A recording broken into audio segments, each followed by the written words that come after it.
Welcome back to ReadyComicsRoll, and don't forget, if you like what you see, to like, share, and subscribe. Mike's been dead the whole time. I stepped on him back on the bridge. I've been carrying him around this whole time. I'm Anthony, the strongest Avenger. Access denied.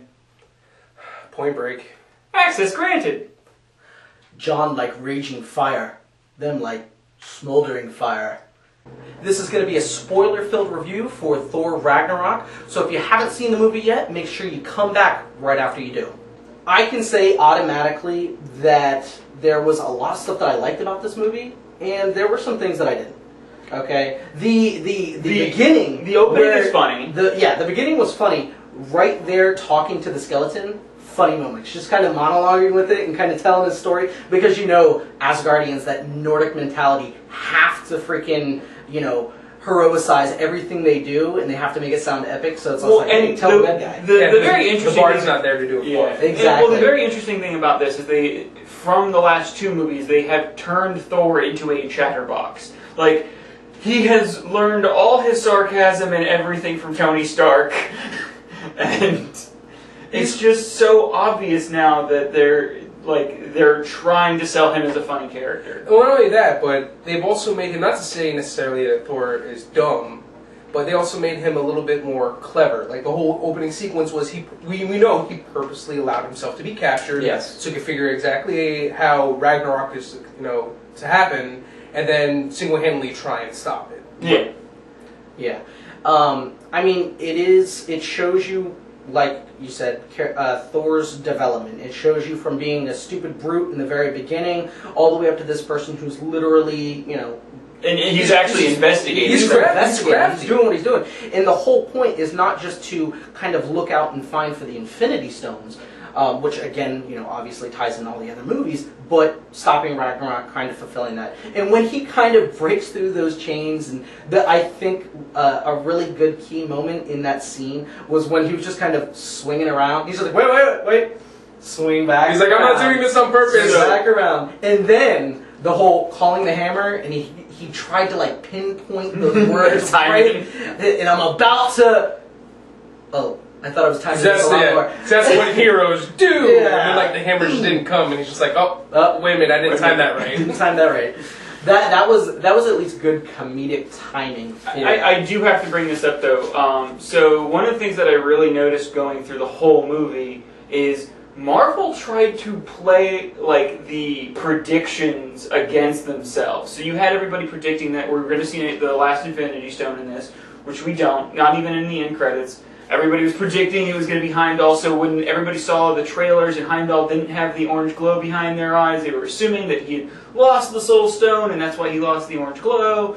And then there's all the other scenes that were like jumped and picked from the movie that were differently digitally affected. Yeah, actually, there was a lot of editing to just completely change. I think that's going to be the new way that Marvel goes ahead and does these trailers, so that they can show off all the massive action, but also not actually spoil major plot points. I thought that was fantastic. I agree with that. I think it's great that you've seen the scenes over and over again in these trailers that all lead up to the movie. But because of the fact that they digitally changed some stuff or put things in different orders, or I think there was even a slip one time where in one of the trailers they show something with Hela and Thor and Loki, and they were about to go at it, and then in a later trailer they actually put the field where you finally see Hela for the first time. Yeah. So they kind of slipped that in too, and they did it nonchalantly.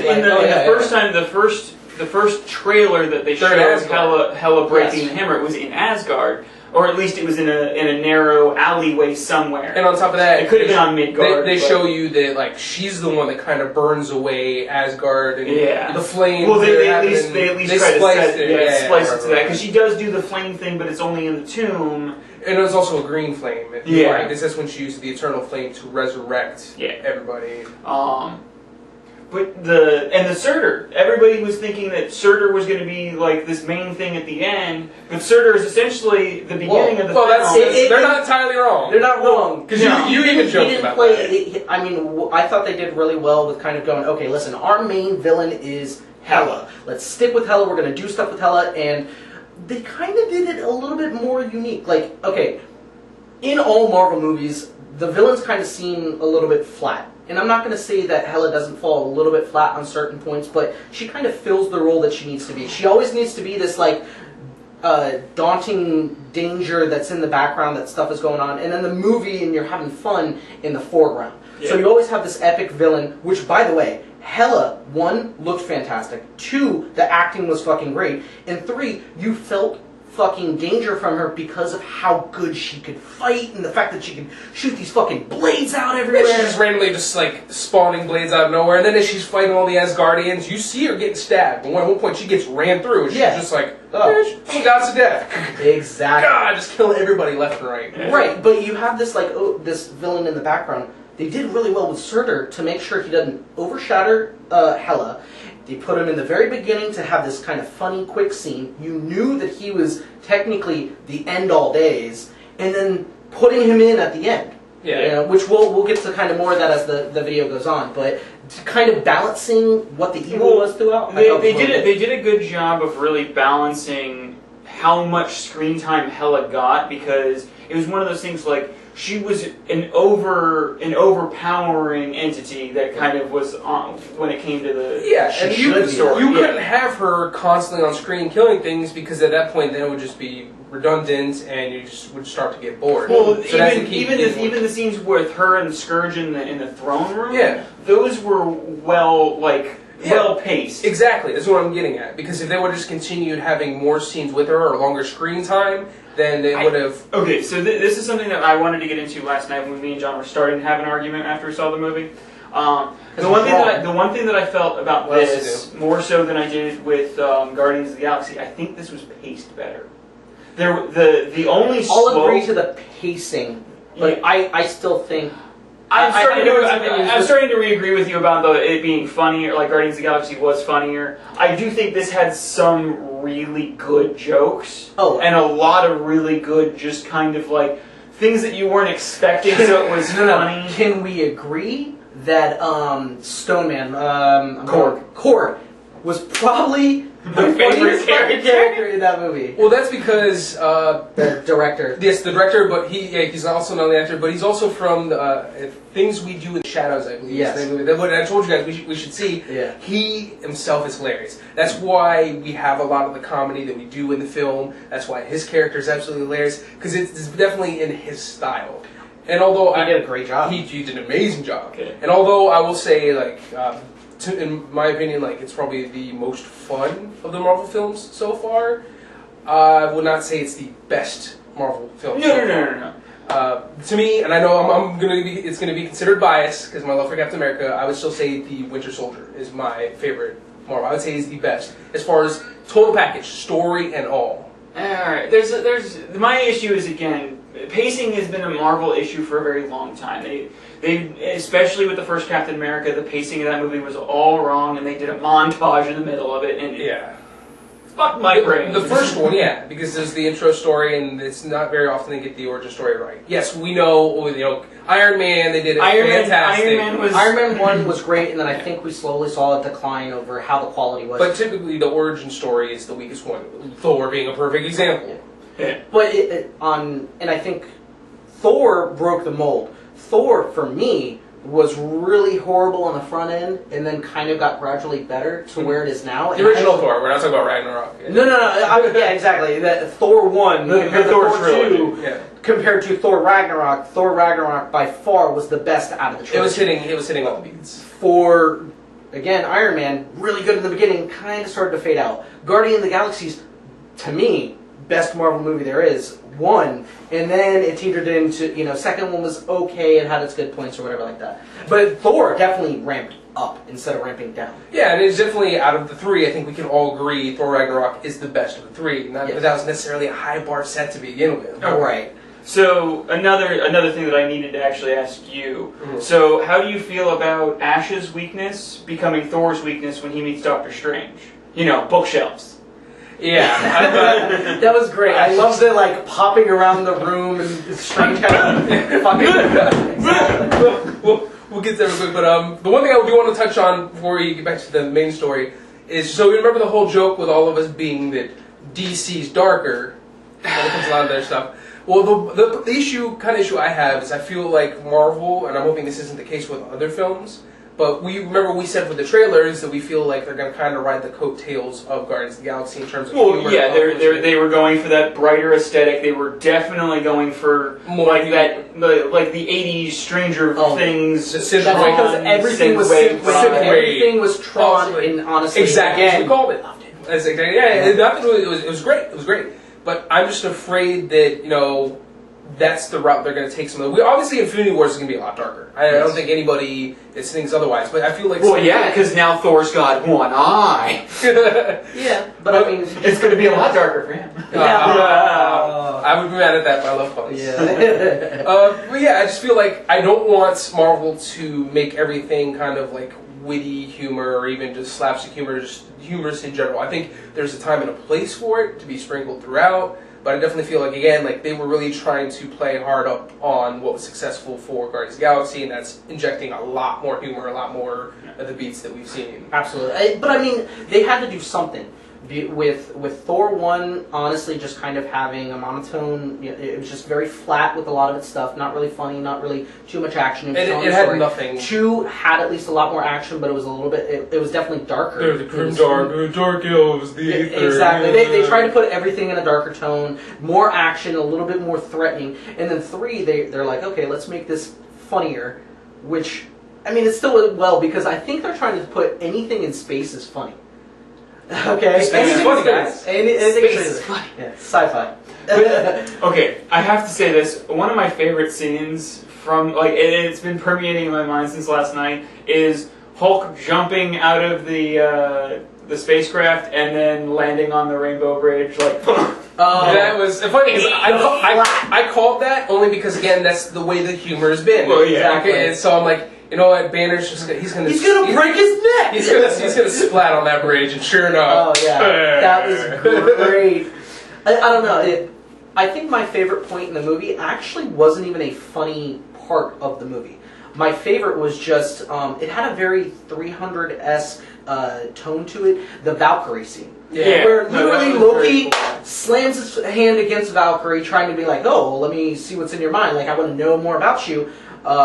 Getting the the Valkyries have been gone forever. What the fuck? Well, do you really think it was him reading her mind, or him making her relive a bad He was being a dick. He was being a dick. Because he saw the tattoo. He still has an ability to kind of glimpse at those things, so I think he's still learning something. But I agree. I think he's like, oh, traumatic. Hey, get it. But that whole scene where it paints the Valkyries coming out of this like flaming cloud and Hela kind of in all her glory firing some shit out at everyone.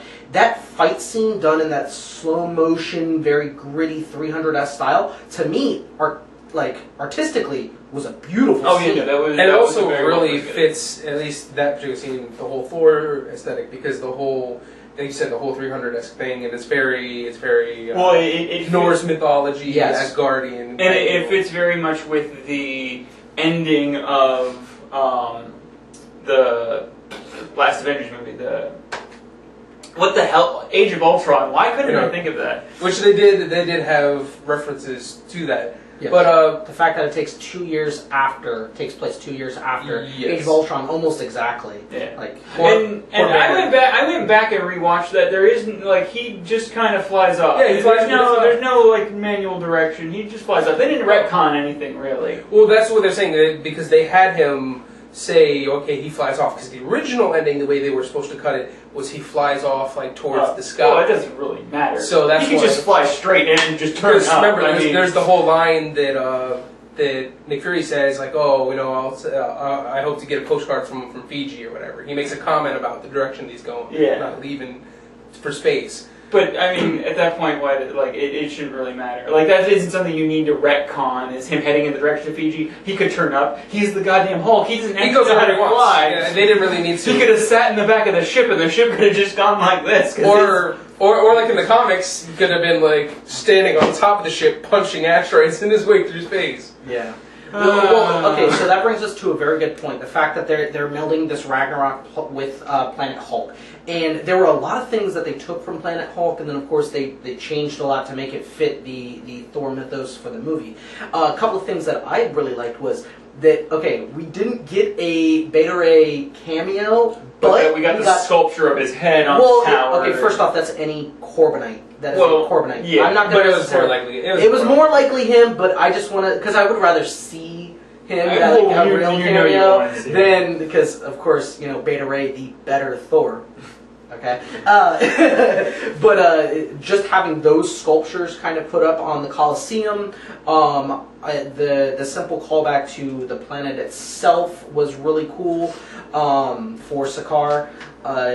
You know, I think even some of the other faces, I don't remember the double-headed guy, but I think Silver Savage, Mike, I think you pointed that out, that he may have been on there. Another, like, Stone Man would have been on there or something like that, but the Corbinite was kind of what really... Yeah, it was the most obvious, because it was the one directly beneath the in-production Hulk head. Exactly, yeah. And then, leading back to that, so the whole you going all over the place, it was funny as far as Thor coming back to Asgard. You know, he's got the crown, he's like, alright, it's taken care of. And then the play. The play that was going on in regards to... oh, yes. First thing you do is, like, everything seems kind of out of place. Matt Damon! Yeah, Matt Damon! Is playing Loki, so of course I guess that would be the actor you'd want to go with. Oh, of course. And then Loki's sitting there like a dick, still pretending to be Odin, and he's just like eating the grapes, everybody's feeding him, there's the whole production. Sam Neill, I think is his name, the one from Jurassic Park, and from Event Horizon. Was that the guy playing Thor? Oh, Odin. Or was the one playing Odin. Yeah. So, like, they got all these stars to actually be... Who was the guy playing Thor? That was the one I didn't recognize. I don't remember, like, I seeing him, he did look very familiar, but I don't think I know who the actor I mean, the main draw was being able to tell that was Matt Damon. Like, everybody... they clearly made it Matt Damon. They zoomed in on his face like 3 different times. And then Matt freaking Damon! And of course, in classic Loki fashion, it's like, oh, I'm so sorry, you're the best brother ever. It's like, just make sure you erect a statue for me. I didn't do it for the father. With the Ford of anything. I love that about freaking Loki, though, because, okay, he's always wanted to be the one in the spotlight, and he's not ashamed to say that. In the play, that you know that he's like, oh, well, this is what you're gonna fucking do for Loki. But he's going to be like, okay, I love this part. Make sure that I'm recognized no matter what. It shouldn't be Thor saying, I'm going to erect the statue. It should be telling him, make sure you do that shit. And then even funnier, there was the reference to Frog Thor. It's like, remember that one time when you turned you into a frog? He's like, yes, that was hilarious. Yes. And then Loki's like in the grave. Yes, that was. Oh, okay, that reminds me. One of the best parts, again, in the movie, probably one of the funniest lines, was when the whole group was together, you know, Thor, Hulk, Loki, stuff like that. Valkyrie, they're all in like Valkyrie's apartment or whatever. Exactly. No, it's Thor's. It's Thor, Thor's little gladiator, like Thor / champion. Hulk's apartment. So they're in there and they're talking about... No, it was Valkyrie's. Yeah, it was Valkyrie's because it was, I have a present for you. Oh, yeah. She had him so they're discussing everything and they're like, oh yeah, like, you know, he just threatened me. And then Hulk's like, oh, well, he's always been about that, you know. I remember one time when we were kids and he turned into a snake and he knows that I love snakes. And then the snake was just kind of go around and then he transferred back and he stabbed me. And he's like, haha, I'm going to kill you. I was like, all nonchalant about it. It's okay, he always does this. And then, of course, it pans back to Loki, and he just kind of smirks, like, gotcha. So then that's what's great, because Loki was definitely, like, the best version of Loki I think we've seen so far in regards to his trickery and who he is. So then it was great, because then, like, Thor catches on. Again, Thor is now even coming to a point where he's able to realize... See through the illusion.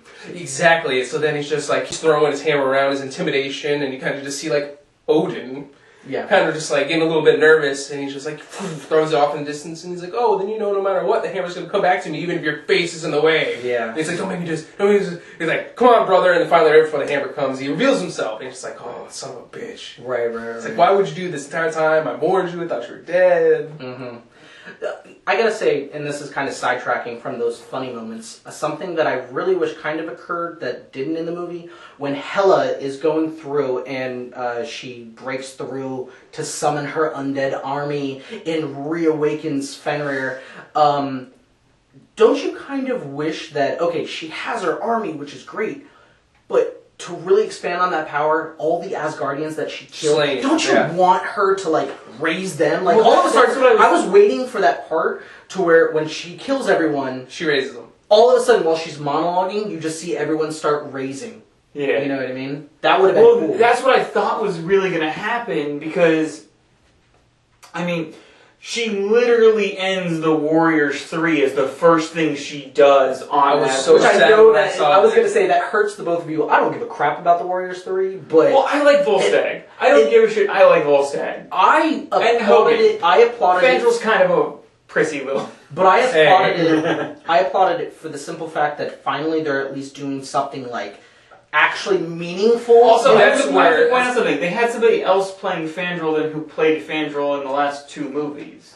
Yeah. I mean that happens. Mm-hmm. So I mean, it's when they do recast and they at least make it quick enough. I I mean, hope nobody knows. Yeah, that's probably what he died off of. Sif wasn't even in the movie because I think they had a filming like issue. Like she couldn't be in the movie. So at least we know she's still alive. Yeah, they didn't appear Sif, so it's all good.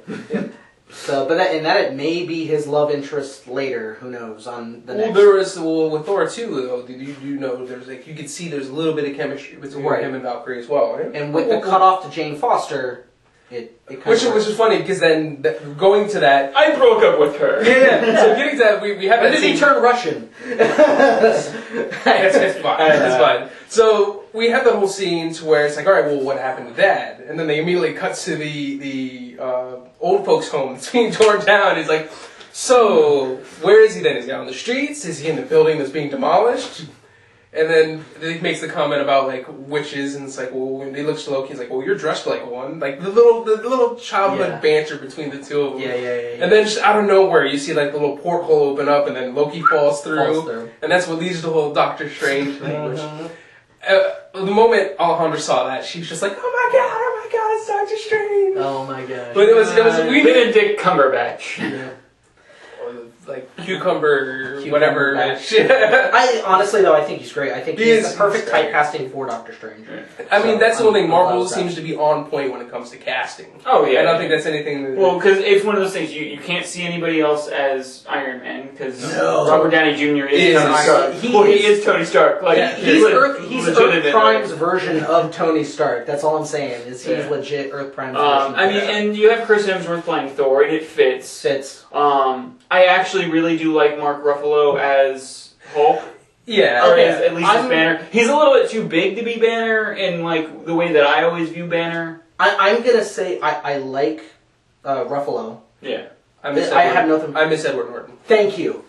I liked Ed Norton. Well, Ed Norton's such a good actor. It's hard to say anything wrong about him. I didn't like The that film? I didn't like that movie. No, neither did I. I didn't really care for any of the Thor movies. And But Ed Hulk. Norton, I'm sorry. Whatever. I didn't. Well, I don't like Thor either, so that works. That's why it's like it's hard. It's like I don't like Yeah, Thor. I don't like Thor. and they so put it's- both of them in, which speaks to it. I hate Thor. I hate Hulk. I really liked this movie, so that has to tell you something. But I like Ruffalo as Hulk. I do, but I don't know. I guess I'm just because I'm a big Ed Norton fan. It goes back to the You whole know. like Marvel doing things that you don't think you're gonna like, but then you end up liking, like Exactly. putting Punisher and Daredevil in a series. Absolutely. Now, like Edward Norton, he definitely has the I want to say like the size, the kind of the look a little bit. The No, he looks like Banner. He Yeah. fits Banner better. Mm. But the thing is there are versions of Banner where he's a little bit more like bulky. If we can get Mark Ruffalo and Edward Norton to do the fusion dance, I think we would have the perfect banner. Absolutely. Well, I would rather it be longer than 30 minutes, so we'd have to get him the earrings. So Okay. speaking of fusion dances, so what is everybody's opinion on Thor going Super Saiyan? Okay, that's a very good question. That's a very good point, and I have no problem with him going SSJ1, but I don't the hype. That was, Is he technically Super Saiyan God? Because he is the God of no. First off, not even Lord of because Thunder. If we're saying Super Saiyan God, He would have been able to Odin- take Hela. Exactly. Or he would have. Odin is Super Saiyan God. Okay, Thor is just kind of now getting to SSJ1 because I still don't think, like you were saying, that his power scaling in the movie made him comparable to Hela. And that was straight out. They said the only way to beat Hela, get Surtur. Yeah, because he even says, like, you have the whole thing when they're all standing there, all looking badass, ready for the final fight, and Loki even turns to Thor and just like, zap her with a lightning bolt. And he's like, I just zapped her with the biggest freaking lightning bolt that I have. Shazam! And still, look, she's still here. Yeah. But yeah, having Doctor Strange and just the moments, like, just seeing the kind of power in such a short period of time that now Strange commands. Yeah. Like, they're bamfing all over the place and, just hitting the bookshelves and everything. Or tea, tea's not what I drink, and then becomes the beer. And then he drinks the beer, and the beer refills. And then they're just going all over the place, like, and without even batting an eyelash, we just see, like, how much, he went from being, like, the fumbling novice to, like, already the master of it all. Well, you also have to remember that technically, where it falls in the timeline is before the second Avengers movie. Like, well, Doctor Strange takes place before the second Avengers movie? Yeah, it takes place almost, I think it was supposed to be like a year after the first Avengers movie. Because it falls in the timeline before. Then he's had more time. Yeah. See, I thought because that gives him at least like 3 Where did they establish the timeline for that, though? So it was after the movie came out, the only thing that they reference in the movie is the Avengers, like the Avengers thing happening. So the incident in New York, not Sokovia. Not Sokovia. They only reference the New York incident. The other thing is that I think it was Kevin Feige who said it fits. Like he's the one that said the chronological order after the fact. Okay, that's fine. So with where it falls into the timeline, Doctor Strange making his grand appearance in this makes a little bit more sense. Also, the fact that now he's versed in what our Asgardians are, he knows that they are a destructive force. So which is hilarious because then we have the whole thing. It's like, okay, well, I have a book of all the dangerous individuals to look out for. Your brother's on that list. And then he's like, okay, well, if I help you find your dad, you guys are going to be gone? Yeah, so remembering that line, how pissed do you think Stephen Strange is going to be when the Asgardians, all the Asgardians are coming to Earth? Well, that's still up in the air because, again, when it comes down to it, that was the second teaser at the end because there was the mid. That's true. So no, that was the first one. Yeah, the mid teaser is the Chitauri ship. It's not Chitauri. It is Chitauri. According to Kevin Feige, it was Chitauri. It was, that was the build of it, but that is, I think the name of it is the Sovereign 2. Because the Sovereign 1 was the one that Ronan was flying. Yeah. The Sovereign 2 is whose ship? Well, it's going to be Thanos'. Exactly. Yeah. So we already know Thanos is already upon them, so they're pretty much screwed. Right. Because, you see this massive ship, and all these people can go aboard it, and then you see Thanos' ship, which is like it's really bigger. Thor's ship is just dwarfed by it. Yeah. Dwarfed by it. Alright, so and the ship that they were riding in on Sakaar was actually on top of their ship. Yes. It is like this little hubcap thing. It looked like the Millennium Falcon attached to the Star Destroyer. Yeah, hell yeah. And I'm sorry for kind of having us all jump all over the place as far as the timeline of the story. But in regards to that, with the Sovereign ship and everything, we already can we all agree Loki's going to screw them all over? Oh yes, we've already seen the scene. Well, I think Loki took the Infinity Cube. We know that's what I'm getting at. When he was going through, it's hilarious because the first time somebody comes through is Hela and Scourge, and she's like, it's all fake. And the first thing she knocks over is the Infinity Gauntlet with the stones in it. Yep. And then she's going through and she's like, oh, that's nice. And then she points to the the Cosmic Cube. Yeah. Tesseract, Cosmic Cube. There's a difference. And then later on, we see Loki passing through, and you see him stop, and he looks right at it. Off screen, he took that shit. Oh, absolutely. And that's going to be like his bartering tool to not get fucked up by Thanos. Exactly. I think that's exactly what's going to play into Infinity Wars. Yeah. Is going to be like, all right, well, either spare my people, so again he can be the champion of Asgard. Well, do we think this is literally going to be the segue into Thanos literally getting all the Infinity Gems? Because you have to remember, not right off the bat. I don't think he's gotten any of the ones yet. What did they establish does he have? Well, remember, the Asgardians had 2 of them at least. They had the Aether, yes. and they had the Infinity. They had the Cosmic Cube. Tesseract. Whatever you want to call it at this point. Yeah. Plus the thought process of it actually spelling out Thanos and it actually either being in Heimdall or with the Asgardians. But that's the whole point. Is that's if he has it. We don't know if he truly does. Well, the whole seeing all souls thing kind of doesn't prove anything. It does not. It could just be Heimdall's generic power. Exactly. But one, he's only gonna get the Tesseract Cosmic Cube because Loki will have it. Asgard's in ruins, so who knows what happens to everything that's stored there, such as the Aether. That could be anywhere. If anything, it could be floating off in space again. I think the Aether they put someplace else. I can't remember. I can never remember the end of Dark World. Yeah, I can't recall, but I remember that the. I think they gave it to the Collector. No. Really? No. I think they did. Wait. No, I don't think they did. They gave something to the... Sif and them did go see the Collector. Yeah, they took it to the Collector. Yeah, that's right. Gaps of memory. There you go. It was the end credit scene of Dark World. But then what happens with the Collector is, remember, all his shit got destroyed. So again, it's probably off the race of No, this is after. It's after he rebuilt. This was after because Guardians of the Galaxy falls before Dark World. Yeah. Oh yeah. Yeah. So sorry, like timeline. This was like timelines are all screwed up. This is like him gaining a new piece of the collection that he's rebuilding now. But remember, that's my point, is everything's scattered. So I don't think Thanos is already going to have all the stones. If anything, he might have... Well, what I'm saying is this going to be the beginning of him collecting all the stones? Exactly. Hold on. I don't want us to go too far into Infinity War. Yeah, let's get back to Thor.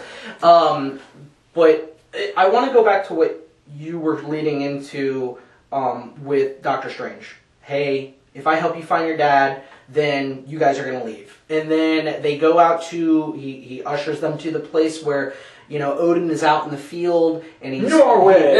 Norway. He's out in Norway, just kind of living the Viking dream, seeing the sunset and everything like that, leading into his... You can tell he's off, too. It's almost heartbreaking, because even Thor's like, break the damn spell.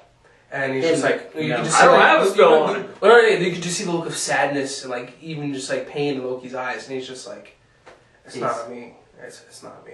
Exactly. But the only thing I disagree with that scene is not the tugging on your heart type of thing to make you feel these two sons are finally kind of there with their dad on his last moments, but how he kind of just faded out. That scene, I'm going to tell you, I did not like how that scene was done. I don't like the whole, I'm just going to fade into fucking sparkles and leave. I kind of wanted something more from that scene. Or even something epic, like because his power was dwindling, or basically... Hela can break through, and then there's the fight. The fight, which enrages Hulk and Loki, and they're going to get it, and he throws the hammer. You keep calling Thor Hulk and Hulk Thor. I'm just leaving it alone. Listen, they're the same really shitty character. Remember, they're same. Like fire. Exactly. Water. Well, we're both kind of like fire. Yeah, but Thor throws the hammer, it breaks, and kind of... That scene, I think, could have been designed a lot better. And it was very, like, anticlimactic. It was kind of just boom, doom, done. Yeah, well, I mean, the thing is, I don't think they could have done, like, the Odin collecting the Odin, or Thor collecting the Odin Force. I never said that. I don't know. I mean, I'm just thinking of other ways that they could have played out that scene. I mean, there are, infinite possibilities, but the one that they went with at least makes sense kind of thematically. Like, she's trying to trap her on Midgard would be an idea. Well, that's what I was going to say. So what happens instead of them just like, they fight her a little bit, they see she's too strong, they teleport, she follows, they fight on, in Asgard, and then something happens to where they're ported off, or maybe they're knocked off. Well, the being knocked out of the yes, is what led to the other ways. Yeah, but that's what I mean, is... And I like how they actually go that it's a tunnel through space and time where Loki shows up like a month earlier than Thor. They actually explain the time thing not because of the tunnel, but because of the fact that Sakaar is a gateway trash dump. Well, and its time is different than everything around it. Because Jeff Goldblum, mind you, is at peak Jeff Goldblum in this movie. Oh, yeah. It even states that time acts much differently there than every place else. Well, but the other thing is like the original classification of the Bifrost is a Rosen bridge, and yes, Time and space. Yeah. Yeah, I understand that. I'm just saying Sakaar itself is supposed to somehow Because it's have like a different- outside of time. Because Grandmaster... Well, its time changes differently. Yeah. Grandmaster Jeff Goldblum Right. even said, like, you know, because that was the whole thing that Thor even says. Thor was like, I just got here. You've been here for, like... 3 months or something like that. Yeah, and then it's just like, well, you see... Because he's like, I don't know why you guys are whispering. It's funny because then Grandmaster's, like, right above him. And he's so Jeff Goldblum, it hurts. I loved the fact that he was kind of this... Goofy, charismatic. Yeah, exactly. Kind of leader. For anybody who's read the comics, it's definitely not the portrayal of Grandmaster you were expecting. Oh, yeah. But I liked it. Oh, I know, liked it was portrayal. definitely better. And like anything Jeff Goldblum does pretty much turns to gold. Yeah. He's got the Midas touch. Yeah. Shown by all the gold he's wearing anyways in that movie. Yeah. And speaking of Jeff Goldblum and being Jeff Goldblum in that end credits scene. Yeah. Space Revolution, guys. Let's call it a tie. Yeah, exactly. You guys wouldn't have been there. You guys couldn't have a revolution unless you had somebody to overthrow. Big round of applause for everybody involved. Yeah, let's call it a tie. I think I get a lot of, applause for that. I should get some credit for that. You guys, tie. I thought that was great for that credit scene.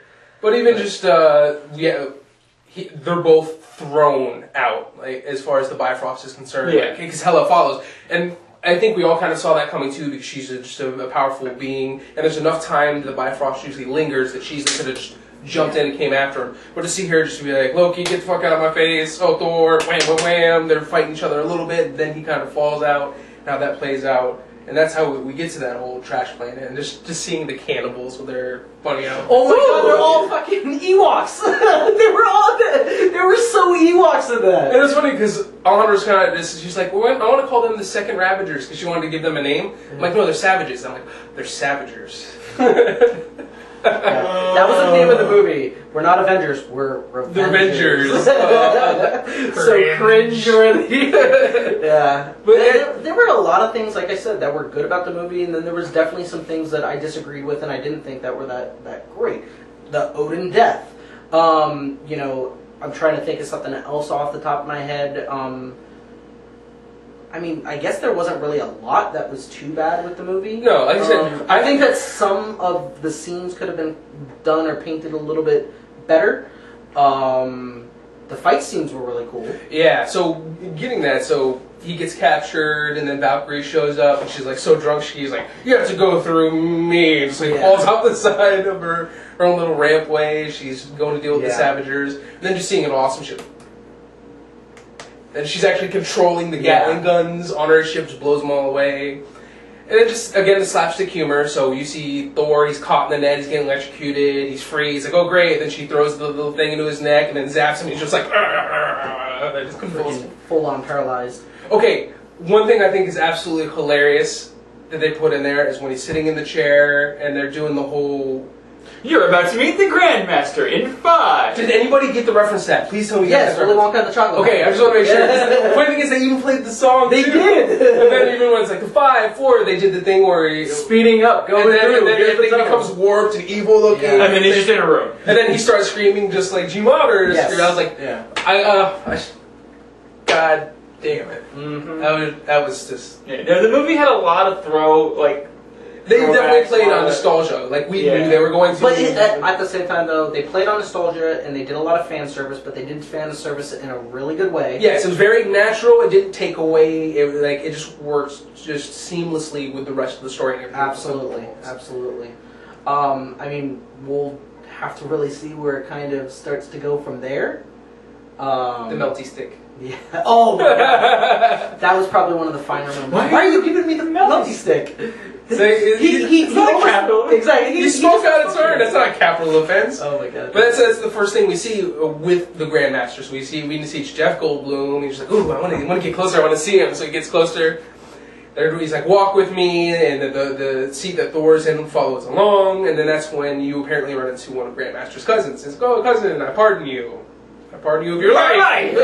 It just like touches him with the melting stick, and it's melting, and then Thor's just like, oh God, it's horrible. And then even Jeff Goldblum's getting it on my shoes. Jeff Goldblum's like, getting on my shoes, backs up, and then Thor's just like, oh, I want to vomit. It smells so terrible. And then even Jeff Goldblum as Grandmaster's just like, what is that smell? Burnt toast. Yeah, they knew how to drag out certain jokes really well to really hit home at that comedic timing. And it speaks to the director. Again, this is definitely his style. You can see his influence throughout the entire film, and it's great for that. This is one of those movies that you could tell that the actors had a really fun time making the movie. Because, sometimes you go through movies and it's just like, okay, there was a lot of action in it, and you were like, okay, they probably didn't, you could get that feeling they didn't enjoy doing it as much, or they really felt that it was actual work. This, you almost felt like the actors probably came away with being like, no, I had a really fun time making this film. You also had to question, whether or not some scenes were improv, and they said just roll with it. Actually, I believe they said on Jimmy Kimmel Live when we were talking about that Korg scene where he's in the gladiatorial arena and he's talking to Thor about him losing his hammer. I actually believe that was improv that they decided to keep into the the back and forth. It's like, ew, it pulls you off. Yeah. No, what I'm saying is it pulls me in the direction of where I'm going. Off the ground, I was flying. So it seems like it was a pretty intense relationship, and it was very much like if you lost a loved one. Yeah, that's a really good way to put it. The fight. Okay, we've seen the trailer for the fight between Hulk and Thor. Well, we've seen a lot of them jumping at each other. Now, how do we feel about the fight itself? I think because it was a Thor movie that it ended the way that a Thor movie would end, but in all truth, Hulk would beat Thor. We know that. I mean, there is no real debate. Well, Odin first, Thor. If they were going with this being Odin versus Thor? Or Odin force Thor. But the thing is, this is not an Odin force Thor. This is a fully recognized, realized Thor power. Because even Odin said, you've had this power all along. Yeah. The hammer was simply just like a folk guy. Yeah, it was just something to go ahead and so it's not Odin force Thor. I know, but that's essentially... That's what I was trying to Because they're going to the whole, like, Odin even says, oh, you've been stronger than me this whole time. Well, I think that's kind of the potential of being... Yeah, it was the, talking him up. It was you're my son, you shall be king, you should be a greater king than I, because I was an evil asshole, you have always been this, badass good guy. You know what I mean? That's what I think he was going towards. But this is where I was trying to go, and I think we got sidetracked from the Super Saiyan comment. Thor did not become Super Saiyan God. He only became Super Saiyan. So, because he didn't inherit the Odin Force. He is literally just going through it. Otherwise, he would have been able to probably go toe-to-toe with Hela, and he couldn't. Yeah. So that's why they had to call Inserter, which I think we kind of touched on that before. But the Coliseum fight was just great. It's like, oh yeah, well, first off, the giant hologram of Jeff Goldblum. It's like, yeah, I'm so glad you're all here. This is going to be great. I love the corny, you could tell the technology was not even that great. It was trash it. Real quick, going back to when he's in the sea, he's like, I'm the god of thunder, and it's like, the lord of what? It's like, watch out, he's got sparkling hands. So he mentions that again, and this is just like, as he's introducing Thor, Thor's coming to Coliseum, he's like, he's the lord of thunder, and then Thor's like, God. And then he's like, watch out, he's got sparkly hands. Yeah. How they did that was really classic of, trash-talking wrestling matches, you know what I mean? And then Thor's intro, not Thor, see, now I got it mixed up. Hulk coming through, just like we saw in the trailer. We got the classic green clouds. We got the classic, yeah! But then, just the look on Loki's face, he's just like, oh, you can tell he's having I need to get off this planet. The PTSD flashback of him getting slammed around. And then fucking Thor out there, and yeah! That's how it feels! Because that's exactly what happens. Like, so, what was hilarious... Goldblum's reaction. He was just like... But what's hilarious too, I just really like sports, and which is really kind of dumb on Thor's part, is he tries to do Nat's whole calm down thing. It's like the sun is setting, big guy. Yeah. The sun is setting, big guy. Because after he gets him with the one good whack with Hulk's own hammer and sends him in there, he thinks he's disoriented enough to where he can talk him down. And you can see Thor looking somewhat, or the Hulk looking somewhat docile. It's just like, the sun's setting, big guy. The sun's setting. It's okay. I'm not going to hurt you anymore. He tries to pet his hand. And then he tries to do exactly what Nat does to kind of calm him down back into Bruce Banner. And then you think it's going to kind of work, and then it goes into the classic boom, boom, boom, boom. And he's just like, yeah, so hyped about that moment. I thought that was Loki's finest moment because of the fact that he finally got his, in a sense. Grandmaster's looking over and he's like, oh, I'm sorry, I'm just a big fan of sports. They beautifully did that. from the PTS, freaking... The PTSD, like, because he sees it, it's like, hey, look who it is! I gotta get off this planet.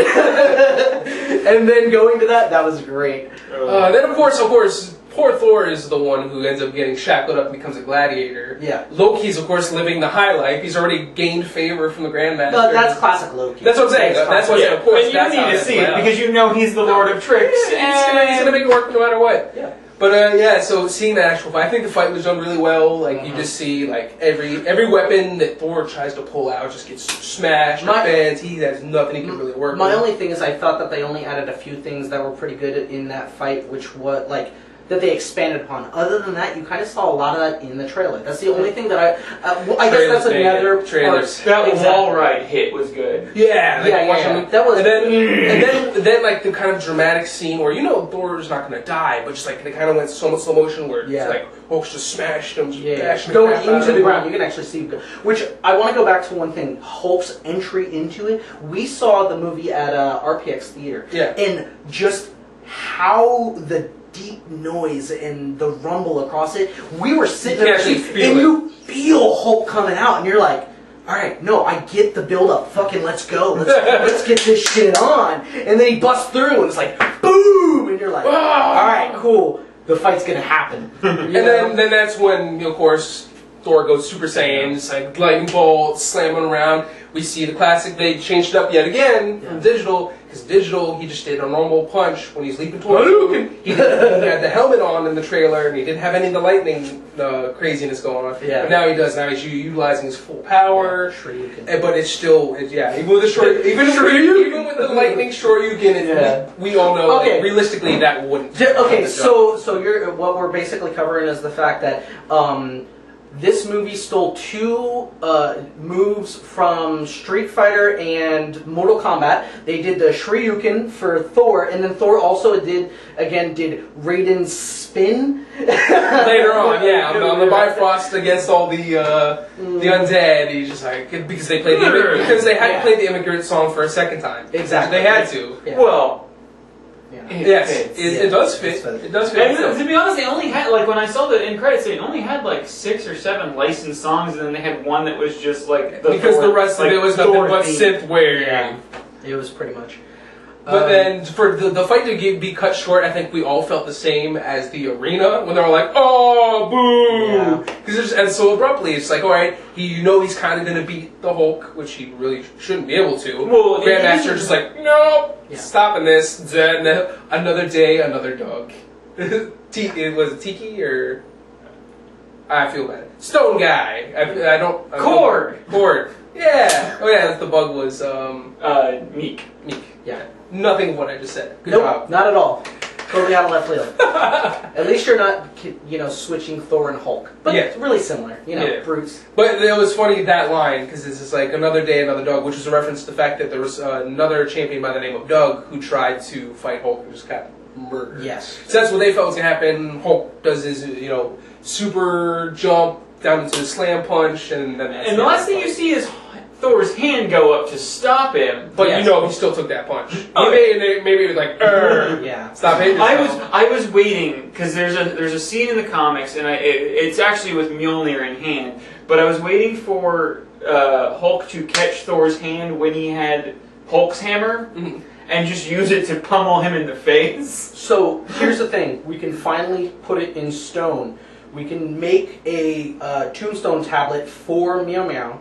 Because of the fact that from first movie till now Meow Meow is going to be gone, pretty much. I don't think that they're going to bring him back. I think if they're going to do anything... If they do anything, he's just going to wield either a bladed hammer to homage the Ultimates universe, or current universe with unworthy Thor. The the Jorbjorn. That's the axe. It's not the bladed hammer. Mm-hmm. But he may even...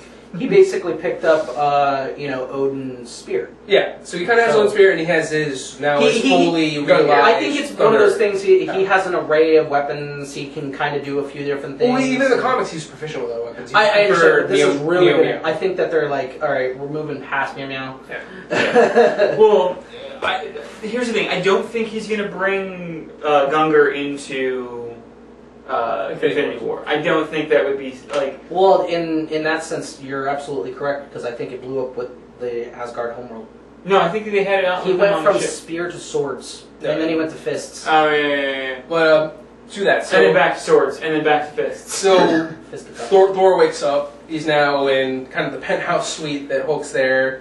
He sees naked Hulk in hot tub. Yes. Oh, that's burned into my brain. It's burned into my brain. That was great. But then there's the discussion they're having, and it's just like, which plays kind of into the whole Planet Hulk thing. It's like, I don't want to go back to Earth. Everybody on Earth hates me. And then, like, they get frustrated with one another, and it breaks down to a childish thing. It's like, well, you know what? People call you the dumbest Avenger. It's like, oh yeah, with tiny baby arms. And then Just the fight. The verbal fight between them, yeah. And then Yeah. and that's what eventually we know leading to the idea of, all right, we're gonna break out. And how about the whole like Valkyrie treating Hulk like a puppy?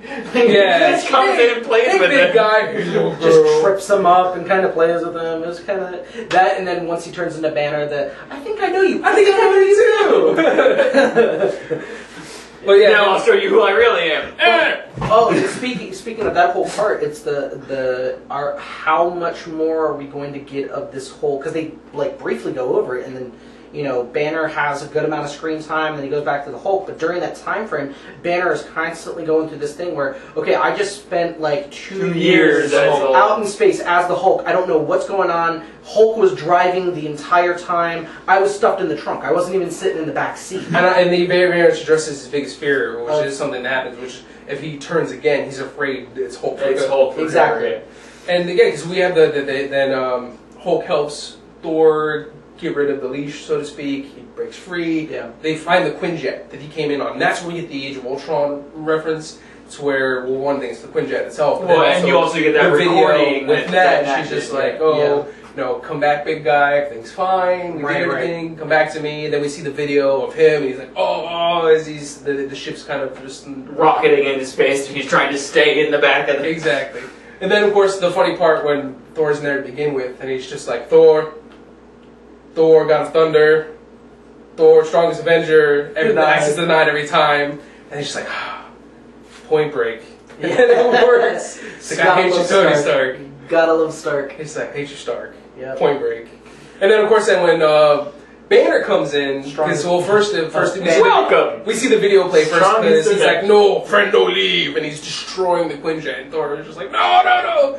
Then finally, the video plays on accident, and he becomes Banner. But then when Banner puts a hand on there, and it's just like Banner, and it's like, welcome, strongest Avenger. And Thor's just like, what? Yeah. But then it's like, man, I'm freaking out, man. I'm freaking out. This is a whole entire planet that's just stressing me out. This is the worst case scenario. It's an alien planet. Yeah, well, you've been on a planet before. Yeah, Earth. Well, you've been on 2. That should be a good thing. You're a scientist. New experience. Exactly. That's one of your PhDs. One of them is not for flying jets. They actually, I think that the devil's anus. Well, I think that this movie did a really good job at teaming up Thor and Hulk for this entire experience. Kind of, obviously they're telling the story of Thor and how he's kind of ascending to power, and how fucking Asgard is basically gone and people have to kind of find a new, but they really put the Hulk in there to drive home like some connectivity still with Earth, and they made a good duo. Yeah, well, my thing is one of the best things about this movie is the chemistry between everybody in it. Yeah. Between Mark Ruffalo, Tom Hiddleston, Chris Hemsworth, even Jeff Goldblum in his scenes where he's interacting with any of them. It worked so marvelously. And the thing is marvelous. Yeah. And even the short scene with Odin, it was like that really. You didn't like it that much because of. Well, he liked it. He just I played it out differently. The way it ended, like him just fading off into cosmic dust, was kind of just like it was really soft. It was really like lackluster for such an epic character. Yes, I would have liked to see Odin. Half the world get destroyed when he disappears. Why not? Exactly. You know what I mean? Like Odin is the string that binds. I was expecting him to just kind of like become a bolt of lightning and shoot up into the sky or something. That probably still would have been better than cosmic dust. Yeah. That's all I'm saying. Is I think that everything kind of played out well. Or did you want to like face to roll into the clouds. No, Simba! So anyways... I mean, it is owned by Disney now. That could happen. Seeing the conflict within Scourge... Oh, that was actually I was going to go into the whole him as Scourge thing in that last scene. Yeah.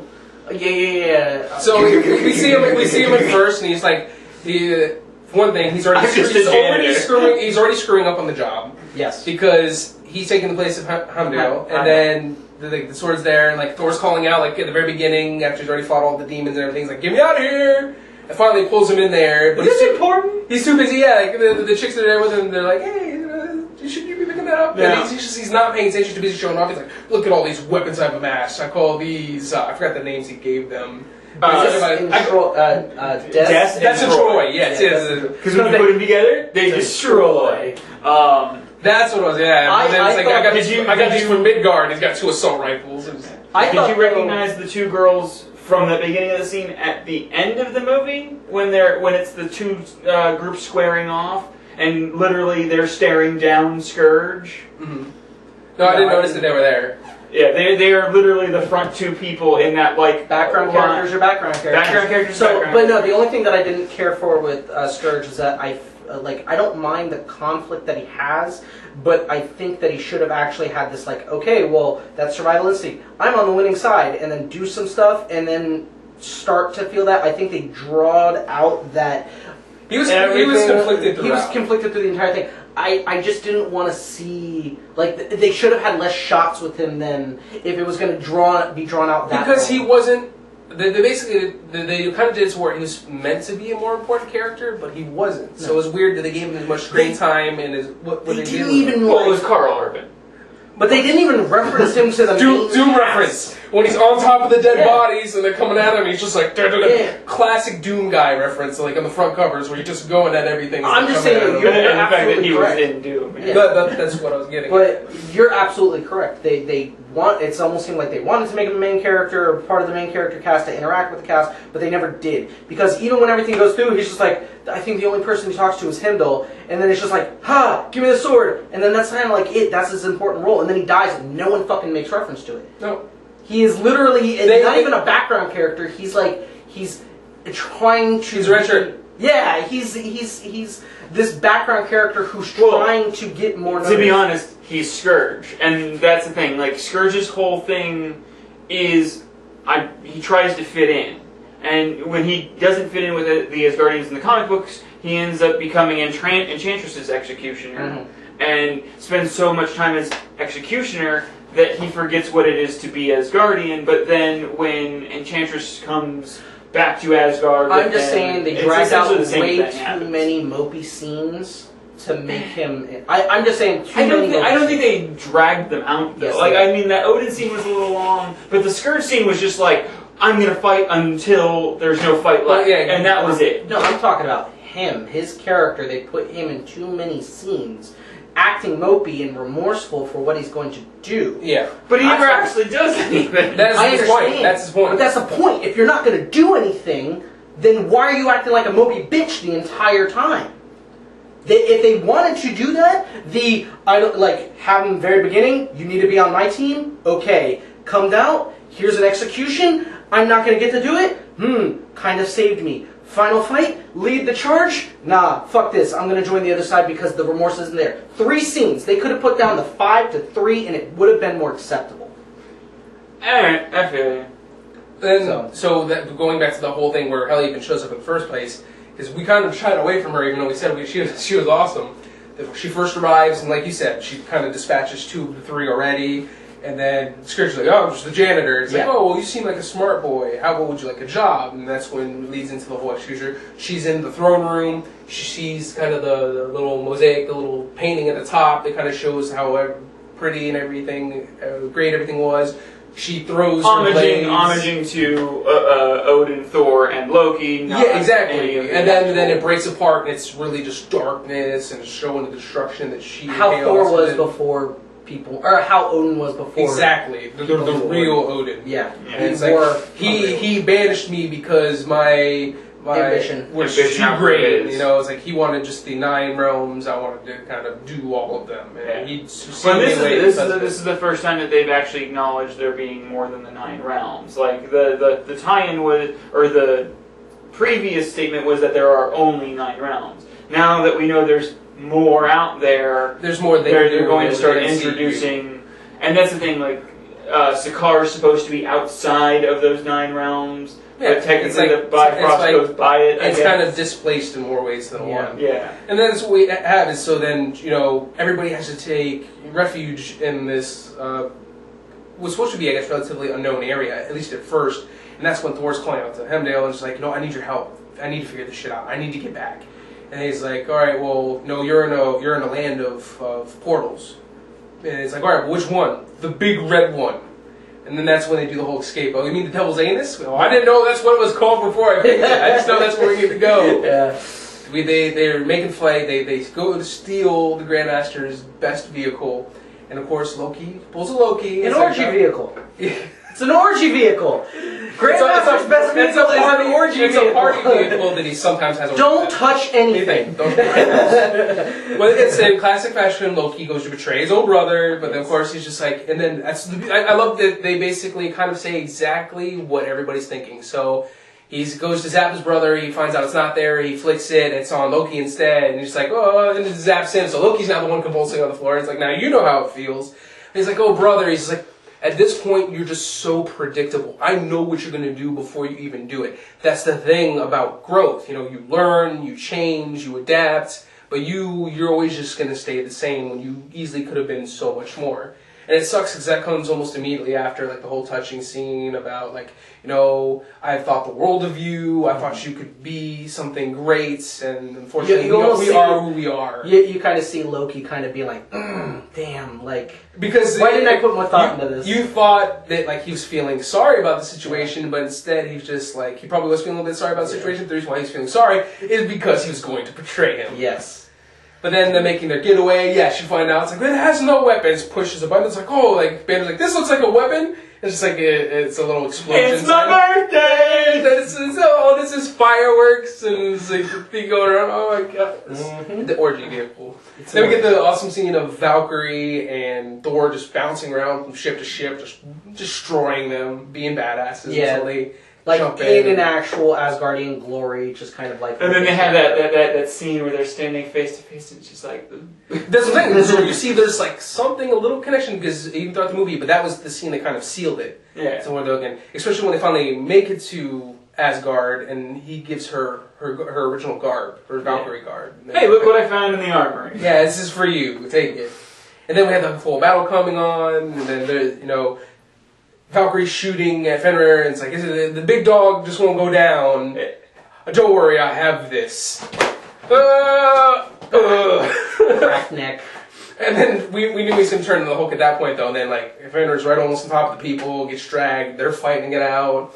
And then you have, you know, Valkyrie and Hemdale and everybody else fighting against the undead army. And then you have Thor facing off against Hela, where he's just like, you're just the worst. Yes. You're the worst. I actually thought that scene in the beginning of it was done really well. You know, Thor kind of coming in, claiming the throne, sitting there, summoning Hela, because he's just, the spear. Yeah, that throne designed to be like, anywhere in the kingdom, you will hear this. It's like, you join me, brother. You know, you now see that, you know, Father has lied to us. And he's like, yeah, but you see, it's kind of supposed to be me, and you're just the worst. Yeah. And then she's like, all right, fine. She does the thing. That's one of the things that always annoyed me. Why is it that every single time for her to fucking get her, you know, helmet of thorns, she had to brush back? I think that what it is kind of just supposed to be like the badass moment. It's supposed to show you, all right, shit's about to go down. She does the brush back. The one or two times I can kind of... Yeah, it was redundant. Every single time was super redundant. It became monotonous. She's like, do it over and over and again. Well, they did I think that's the only thing that I didn't like about Hela.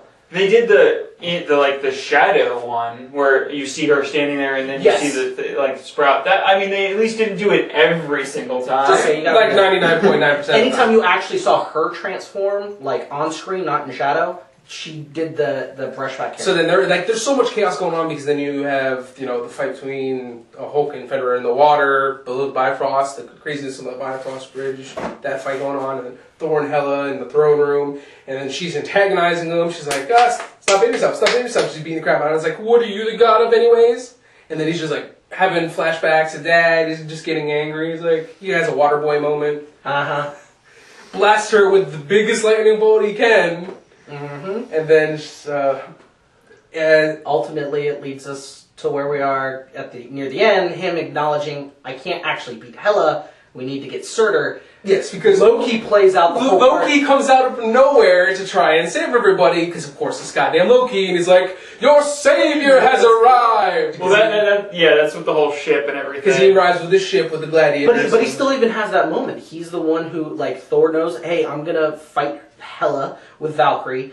You go in, get, the crown of Surtur, and get this thing done. It's a bold move, even for me, and he takes the ship, flies off to go get it. And again, leading to the scene where, he snatches the Cosmic Cube. And summons Surtur. Surtur comes out, and I don't know, I still kind of thought it was like an epic moment. It was, until it kind of got ruined by funniness, because when Surtur pops up, then Hulk comes out of nowhere. Yeah. Oh, a bunch of Surtur's like, oh. No, Hulk, you dumb brute, don't do this. But of course, and I kind of feel... But big monster! I kind of feel like Thor, because I always feel like in a moment where you're being optimistic, it's like, yeah, this is going to go great, as long as this doesn't happen, and then that exact thing he mentions that happens. He's just like, yeah, this is great, as long as, we don't finish off Surtur before he finishes off Hela. And then that's when you see Hulk, launch over them and just punch Surtur straight in the face. And like, they literally did that just to show Hulk could punch Surtur in the face and get away with it. Simple as that. Well, that, again, comedic timing. Yes. Instead of making that comment, because whenever he says something bad, it almost immediately follows up. And that's what happens. Like, no! Yeah, it's a big monster! But then in the fight, Hela versus Surtur, it has that epic moment of, Hela kind of flying back and then coming out of nowhere, jabbing forward, trying to... Throwing the big blades. Well, we knew that it wasn't going to happen. No. Surtur's prophesized to do it. And not only that, but her power is tied to Asgard. It's the actual Asgard plane. Yes. So by him, as he's wrecking it, it's weakening her as well, especially when he finally finished it off. Because, Ragnarok, we find out, and Thor has this great realization that Asgard has to end. And that's the only way to beat them. Well... My favorite part is them on the ship and Korg and him being like, it has great foundation, we can rebuild. Everything gone, but as long as we have good foundation, we can rebuild. This is fine. Final thrust of Surtur kills Hela. Asgard destroyed, everything finished. No, we can't do anything about that. No foundation left, alright. Oh yeah, and then the whole thing with Hela taking one of Thor's eyes. Yes. So now he is the new Odin. Because he even has now the eye patch that Odin had. Yeah.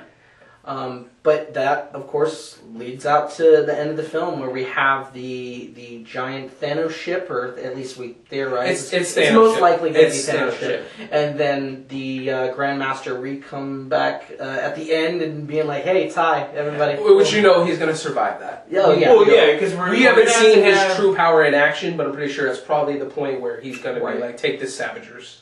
Yeah. So we're gonna have to see him and Collector together at some point. Well, eventually we'll get to that. Probably the beginning of Infinity War. They hate one another. Yeah. So to see how... And the perfect casting, again, because Jeff Goldblum and Lisa Del Toro, just seeing the two of them... interact will be great. Yeah, absolutely. So, final result. On a scale from 1 to 10, let's keep it cheesy like Metacritic and all that other stuff. Can I call 9.9? Am I allowed? Can I do points? Yes, let's do points. That's fine. Yeah. 9.9. 9.9. You're going to go 9.9? I'm going to say 8. 8 out of 10. I'm actually going to go slightly higher than you. I'm only going to do an 8.5. I thought it was a really good movie. Not great, not perfect. There were some things that I'm like, but 8.5. Yeah, I mean, as far as the movie's concerned, again, the only thing that kind of took it away from me is the fact that it was trying to be a little too funny. It was trying to ride the coattails of Guardians of the Galaxy. It kind of felt like it could have been I wouldn't say pacing, because we already said this pacing was pretty good, but some scenes probably lasted a little bit longer. Some parts were unnecessary, like Scourge. You could have cut some of that stuff out. Overall, again, I still think it was a great movie. Yes. It was, to me, the most fun out of the Marvel films. Yes. But not the best Marvel. Second most fun for me. Guardians of the Galaxy. Guardians of the Galaxy. Which is still your number one. That is my number in both one. respects. Your favorite movie and... Yeah. And then my thing is I fanboy, and this is where we contrast on that. Is I'm a fan of Thor. Like I like the comics. I actually like the first movie. I actually liked it more than I liked Dark World. then your opinion's invalid. And he gives you shit for being average and bland all the time, but yet he likes Thor. Yeah. Okay, cool. I think Captain America has more depth than Thor. Exactly. He's like, I want to argue, but it's true. Exactly. Well, because Captain America is my actually favorite Marvel character, so you bring that up just doesn't help. He doesn't want to fight that comment. Yeah, I don't want to fight that. You want to fight any other time, but Yeah. it's tied to him. It's like, all right, I'll let that. That's not the hill I'm going to die on today. Exactly. So, I think that's going to bring this review to a close. We want to thank everyone for watching. Make sure that you comment below to join in on the action. Tell us what you liked about the movie, what you didn't like about the movie. And don't forget to like, share, and subscribe so to get more of Ready Comics Roll. Yeah, because of course we always have the podcast besides our reviews. We have other videos, live streams that also get added to it. And also don't forget to follow us on social media. We have a Facebook, we have Twitter, Instagram, Snapchat, Tumblr. I think we honestly have too much social media. Make sure to follow us on all of it so you can stay up to date as far as what new videos and podcasts might be posted up. And don't forget to ding that bell so you can be aware of everything that comes out. That's also very important too. All right. See you next time. Peace.